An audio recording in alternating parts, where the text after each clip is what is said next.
కాబట్టి దాంతోపాటు ఈ స్వామిని ఎవరైతే అర్చిస్తారో వాళ్ళకి ఏంటంటే కుటుంబ కలహాలు అనేటువంటివి ఉండవు. ఎందుకంటే మనం చూడండి, ఇంతటి ఒక రూపాయి కోసమో 10 రూపాయల కోసమో అన్నగారు చెల్లెలు మాట్లాడుకోవడం మానేస్తారు, అలాగే బావగారు బావమరిది మాట్లాడుకోవడం మానేస్తారు, తల్లిదండ్రులు మాట్లాడుకోవడం మానేస్తారు. కాబట్టి కుటుంబ కలహాలు లేకుండా చేస్తాటండి. కాబట్టి సమస్తమైనటువంటి అనుగ్రహాన్ని కూడా అనుగ్రహిస్తాటండి. కుటుంబ కలహాలు అనేటువంటి ఉండవు. అంతేకాకుండా మనలో ఉన్నటువంటి ఆత్మపరంజ్యోతియే మనకి లోపల కలిగించేటువంటి వాడు సుబ్రహ్మణ్యేశ్వరుడు. కాబట్టి అటువంటి సుబ్రహ్మణ్యేశ్వరుడు మనకి ఏం చెప్తున్నాడండి, ఈ కుటుంబ కలహాలు కలగకుండా ఉండడం కోసం ఆయన అనుగ్రహాన్ని ఇస్తాటండి. ఏ ప్రకారంగా అందరూ నమస్కారం చేసి చెప్పండి అందరూ కూడాను. మాతృదేవో భవ, పితృదేవో భవ, ఆచార్య దేవో భవ, అతిథి దేవో భవ. ఎన్నేయండి ఇక్కడికి మొత్తం 4: తల్లి, తండ్రి, గురువు, దైవం. కాబట్టి ఈ 4 ప్రతి వారు కూడా ఏం చేయాలంటే వీళ్ళందరూ కూడా నమస్కారం చేయాలి. అలా నమస్కారం చేస్తే ఏం ఫలితం కలుగుతుంది అనే విషయాన్ని మనకి సుబ్రహ్మణ్యేశ్వర స్వామి వారు చెప్తున్నారు. ఏంటి అప్పుడు ఎన్ని అయ్యాయి మొత్తం? ఏం చెప్పాను నేను? 4. ఈ 4ంటికి 4 ఫలితాలు కలుగుతాయి. కాబట్టి ఏ దేవుడైనా అలా చెప్తాడండి, మనకి ఫలితం కలుగుతున్న విషయం కూడా మనకు తెలియదు. ఎందుకంటే మన ధర్మశాస్త్రం ఎంతో గొప్పదైన విషయాలు చెప్పింది. ఆ విషయాలు మనకు తెలియక ఆ నామాల్ని మనం చెప్పక దానివల్ల ఫలితం లేదేమో అని మనం అనుకుంటూ ఉంటాం. కాబట్టి ఫలితం లేకపోవడం ఉండదు, ఖచ్చితంగా ఫలితం అనేటువంటి కలుగుతుంది. కాబట్టి నువ్వు ఏమని చేయాలి? నువ్వు నమ్మాలి, విశ్వసించాలి. అలా విశ్వసిస్తే ఏమవుతుంది? నీకు ఆ ఫలితం అనేటువంటి కలుగుతుంది. నువ్వు అలా చేయడం మానేసేసి ఎన్ని పూజలు చేశానో, ఎన్ని చేశానో, ఎప్పుడైనా వచ్చావా, నాకేం ఇచ్చావా, నాకు పెట్టావా అంటారు. కాబట్టి మనం చేసేటువంటి ఒక దాంతో 2 దాంతో కాదు, అంటే భగవత్ సహనం అనేటువంటిది ఉండాలి. కాబట్టి అది మనం చేయాలి. అది కాబట్టి 4 మనం దండం పెట్టాం, 4 మనకి కలుగుతాయి. కాబట్టి ఆ 4 ఏంటో చెప్తాను, చెప్పండి. అభివాదన శీలస్య నిత్యం వృద్ధోప సేవినః చత్వారి సంప్రవర్తంతే ఆయుర్విద్య యశోబలం. కాబట్టి చత్వారి అంటే తెలుసు కదండి. చత్వారి అంటే 4 కలుగుతాయి వీళ్ళందరికీ. ఎవరికి? తల్లికి, తండ్రికి, గురువుకి, దైవానికి దండం పెట్టడం వల్ల. ఏంటవి? ఆయుర్విద్య యశోబలం. మొట్టమొదటిగా మీకు ఆయుష్ కలుగుతుండే. ఎందుకంటే మనం భగవంతుడు ఇచ్చిన ఆయుష్ 100 సంవత్సరాలు అయితే అందరూ 100 సంవత్సరాలు బతికేస్తున్నామా? లేదా 70 సంవత్సరాలు, 60 సంవత్సరాలు, 30 సంవత్సరాలు, 20 సంవత్సరాలు ఎప్పుడు పోతామో తెలియదు. ఈ రోజు గడిస్తే రేపు ఎలా ఉంటుందో మనకు తెలియదు. కాబట్టి ఏం చేయాలి? నువ్వు తల్లికి దండం పెట్టినా, తండ్రికి దండం పెట్టినా, దైవానికి దండం పెట్టినా, గురువుకి దండం పెట్టినా మొట్టమొదటి నీకేమొస్తుంది? వాళ్ళు ఏమని దీవిస్తారు? నిన్ను ఆయుష్మాన్ భవ అంటారు. కాబట్టి నువ్వు 100 సంవత్సరాలు, 100 సంవత్సరాలు చల్లగా ఉండరా బాబు అని చెప్పి దీవిస్తారు. కాబట్టి ఉన్నటువంటి వాడు కొడుకు చెడ్డవాడైనా, కొట్టేవాడైనా, తిట్టేవాడైనా సరే తల్లి ఏమనుకుంటుందండి? వీడు పాడైపోవాలి, వీడు చచ్చిపోవాలని ఎప్పుడు కూడా అనుకోదు. వాడు ఎంతలా బాధపడుతున్నా వాడు బాగుండాలనే కోరుకుంటుంది. కాబట్టి ఎవరైతే ఉన్నారో ఉన్నటువంటి బిడ్డల యొక్క రక్షణ కోరుకునే వాళ్ళు తల్లిదండ్రులు మాత్రమే. కాబట్టి అటువంటి తల్లికి, తండ్రికి నమస్కరించడం వల్ల ఆయుష్ వృద్ధి పొందుతుంది. ఇంకో ఉంటుందండి, ఇది కేవలం తల్లికి దండం పెడితేనే ఆయుష్ పెరుగుతుంది. మరి తండ్రికి దండం పెడితే విద్య, మంచి చదువు వస్తుందిగా, వీడికి మంచి జ్ఞానం కలుగుతుంది. కాబట్టి ఆయుర్విద్య. అలాగే మరి గురువుకి దండం పెడితే ఏమవుతుంది? మంచి యశస్సు, పేరు ప్రతిష్టలు వస్తాయి. ఎందుకంటే గురువు దగ్గరికి వెళ్ళి నువ్వు చదువుకుంటేనే కదా నువ్వు డాక్టరో, కలెక్టరో, ఇంకోటో అయ్యేది. కాబట్టి అప్పుడు ఏమవుతావు? మామూలుగా వచ్చే అప్పారావు పిల్లలు నేను ఏమని పిలుస్తారు? అప్పుడు డాక్టర్ అప్పారావు అంటారు, లేదంటే కలెక్టర్ అప్పారావు అంటారు. మరి మామూలుగా కూలి పని చేసుకుంటే కూలి పని అప్పారావు అంటారు. మరి యశస్సు ఎవరి వల్ల పెరుగుతుంది? గురువు వల్ల పెరుగుతాను.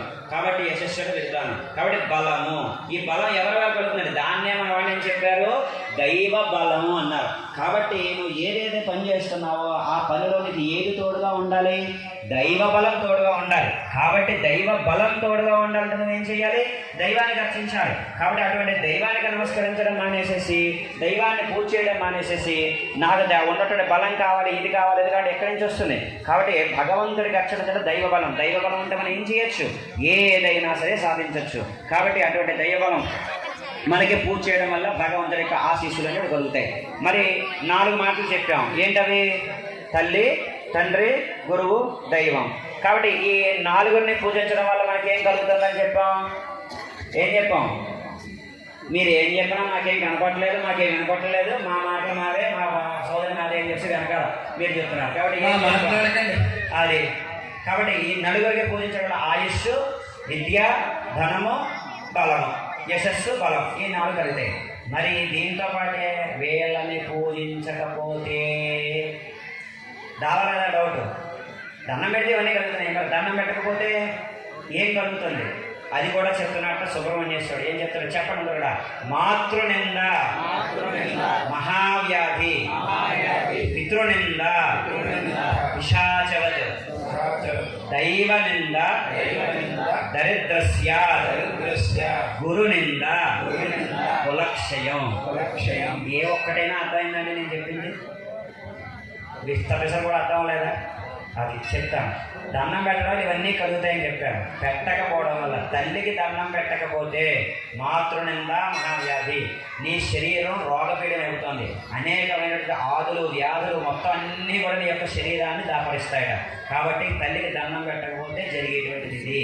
మరి తండ్రికి దండం పెట్టకపోతే పితృనింద పిశాచవత్, భూతాలు ప్రేతాలు పిశాచాలు దెయ్యాలు అన్నీ నిన్నే పట్టుకుంటాయి.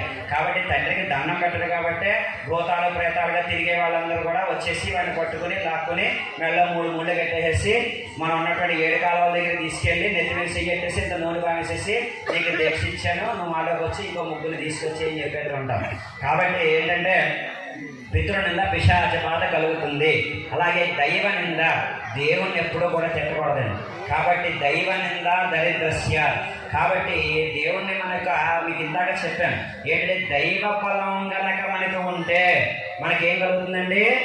అమాంతంగా రూపాయితో ప్రారంభం చేసినటువంటి వాడు 1,00,000 రూపాయలకి ఎదుగుతాడు. ఇదే దైవ బలం అంటే. మరి డబ్బులు నిలబట్టలేదండి అంటే ఏమవుతుందండి? దైవనింద దరిద్రస్య. కాబట్టి నువ్వు ఎదుగుతున్నావు అంటే నీకు కారణం ఏమిటి? దైవ బలం నీకు ఉంది, భగవంతుడి యొక్క అనుగ్రహం ఉంది. భగవంతుడి యొక్క అనుగ్రహం మనకి పూర్ణంగా కలుగుతోంది అనే విషయం మనకి ఎలా తెలుస్తుంది?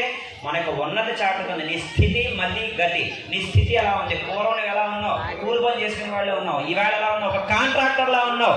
రేపొద్దున ఏమవుతుంది? అవి ఉన్నట్టు నీ కాంట్రాక్టర్ కాస్త ఏమవుతుంది? ఒక కార్పొరేటర్ అవుతావు. మరి అప్పుడు నీకేమొస్తుంది? అప్పుడు ఇదంతా ఎవరి వల్ల వస్తుంది? దైవ బలం వల్ల మాత్రమే సాధ్యం అవుతుంది. దేవుడు అనేటువంటి నీకు ఇస్తేనే మాత్రమే వస్తుంది అనే విషయాలు ఇక్కడ చెప్తాడు. కాబట్టి దైవాన్ని పూజించకపోతే దరిద్రం వస్తుంది. కాబట్టి ఎంత 1,00,000 రూపాయలు వచ్చిన తర్వాత ఏమవుతుంది? దేవుడు లేడు, నాన్న లేడు, అమ్మ లేడు, ఎవరు లేరు, కళ్ళు నెత్తికెక్కేసి దాంతో వెళ్ళిపోతాం మనం. దేవుడిని విడిచిపెట్టేస్తాం. ఏమవుతుంది? 1,00,000 కాస్త ఏమవుతుందో 10 లక్షలకి ఏమవుతుంది? అప్పు అయిపోతుంది. అప్పుడేమవుతావు నువ్వు? మళ్ళీ కిందకి రాదు. అప్పుడు కూడా ఎవరిని పట్టుకోవాలి నువ్వు? అప్పుడు కూడా దైవాన్ని పట్టుకోవాలి. అప్పుడు కూడా నిన్ను పైకి తీసుకొచ్చేటువంటి వాడు కేవలం మన సుబ్రహ్మణ్యేశ్వరుడు మాత్రమే. ఎందుకంటే అప్పులు అయిపోయాయి. అప్పులు ఎవరి వల్ల తీరుతాయి? సుబ్రహ్మణ్యేశ్వర స్వామి వారి తీరుతాయి అనే విషయం చెప్పాట దైవం. ఇంకా గురు నింద కులక్షయం. కాబట్టి ఈవేళ వాళ్ళందరూ కూడా చెప్తూ ఉన్నారని మొత్తం అంతా కూడా హిందూ మతంలో ఉన్న వాళ్ళందరూ గురువులు ఎందరో దొంగ గురువులండి, అన్ని దొంగ మాటలు చెప్తున్నారని చెప్తున్నారు. కాబట్టి అలాంటి మాటలు ఎవరి మాటలు నమ్మకండి. ఎందుకంటే గురు నింద కులక్షయం. కాబట్టి గురువులను తిట్టిన వాళ్ళకి వంశాలు ఉండవటండి. కాబట్టి ఏం చెప్తున్నారట? మీ గురువులు ఇలా చెప్పారు, కాదు అది కాదు ఇది కాదని చెప్తున్నారట. ఏం చెప్పారట? ఏమీ తెలియనటువంటి అమాయకమైనటువంటి పల్లె జనాల దగ్గరికి వెళ్ళి ఎదురుకుండా ఏం చేస్తారట? ఒక చెక్క మొక్క పెట్టి చెక్క మొక్కతో రాముడి బొమ్మ చేసి దాని మీద పెట్రోల్ వేసి తగలెట్టేసేట. తగలెట్టితే మీకు దేవుడు తగలబోతున్నాడు, మీకు దేవుడు తగలబడుతున్నాడు, తగలబడి కూడా నిన్నేం కాపాడుతానని అడిగేట. వాడు అమాయకుడు బాబు నిజమా అనుకున్నట్ట. అలా అనుకుని ఏం చేసేట? మా యేసుబాబు చూడు ఎంత మంచోడు అని చెప్పేసి అన్నట్ట. అదే బొమ్మ ఏం చేసేట? సిలువు చేసేసి నీళ్ళలో పడేసేట. ఏమైంది? అది చెక్క మొక్క నీళ్ళలో పడితే తీరుతుందన్న విషయం అందరికీ తెలుసు. కానీ వెర్రి జనానికి గుర్ర జనానికి తెలియదు కదా. కాబట్టి ఏం చేసేట? మొత్తం కూడా తేలిపోతుంది, ఏదో సత్యమైన దేవుడు నిజమైన దేవుడు అనుకున్నారట అందరూ కూడా. కాబట్టి మన విషయానికి అందరికీ ధీటుగా చెప్పిన విషయం ఏంటంటే మొత్తం అదే రాయ నీళ్లలో వేసేస్తే మనకి శ్రీరామాని రాసి రాయని నీళ్లలో వేస్తే రాయ తేలింది. కేవలం రామనామం అక్కడ పనిచేసింది. రాముడు కాదు పనిచేస్తా, రామనామం పనిచేసింది. అటువంటి 1, 2, 3 కాదు, కొన్ని లక్షల రాళ్ళు మొత్తం అంతా కూడా ఉన్నటువంటి వారధి మనకి శ్రీలంక మొత్తం అంతా కూడా రామేశ్వరం దగ్గర ఉంది. కాబట్టి శ్రీలంక వారధి మొత్తం కూడా ఆంజనేయ మొత్తం అంతా నిర్మించాడు. కాబట్టి ఉన్నటువంటి రామాయణం అంతా కూడా మనకి ప్రత్యేక. కాబట్టి రాళ్లతోటి విగ్రహాలు చెక్కి మీరు పూజిస్తున్నారు, ఆ రాళ్ళు నీళ్ళలో వేస్తే మునిగిపోతున్నాయి అని చెప్పి వాళ్ళు చెప్తున్నారు. కానీ మనమేం చెప్తున్నాం? మొత్తం అంతా కూడాను ఆ రాళ్ళు కేవలం రామనామం చేత తేలి ఒక పెద్ద వారధి ఇప్పటికీ కూడా ఉంది అనే విషయాన్ని మనం వాళ్ళకి ధీటుగా చెప్తూ ఉన్నాం. కాబట్టి అటువంటిది గురువుల్ని మనం తిరిగితే ఏమవుతుందండి? కులక్షయం. కాబట్టి వంశానికి మంచి చేయదు అనే విషయాన్ని సుబ్రహ్మణ్యేశ్వర స్వామి వారు చెప్తూ, అటువంటి సుబ్రహ్మణ్యేశ్వర స్వామి వారు ఏది ఇస్తారట? మనకి శత్రువాదం